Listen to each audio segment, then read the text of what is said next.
नमस्कार. सर्वप्रथम आपणा सर्वांना गुढीपाडव्यानिमित्त खूप खूप शुभेच्छा.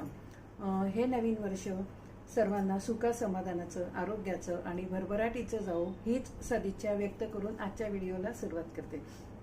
तर मित्रांनो, ज्याप्रमाणे शारदीय नवरात्रामध्ये आपण देवीच्या 9 वेगवेगळ्या रूपांची उपासना करीत असतो, त्याचप्रमाणे या चैत्र नवरात्रीमध्ये सुद्धा आपण देवीच्या विविध रूपांची उपासना करीत असतो.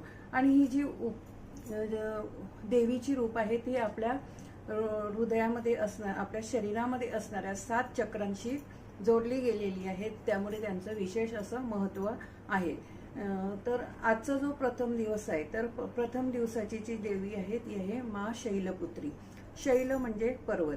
तर पर्वताची कन्या जी आहे ती दुर्गा माता आहे आणि म्हणून तिला शैलपुत्री असं म्हणतात. तर ही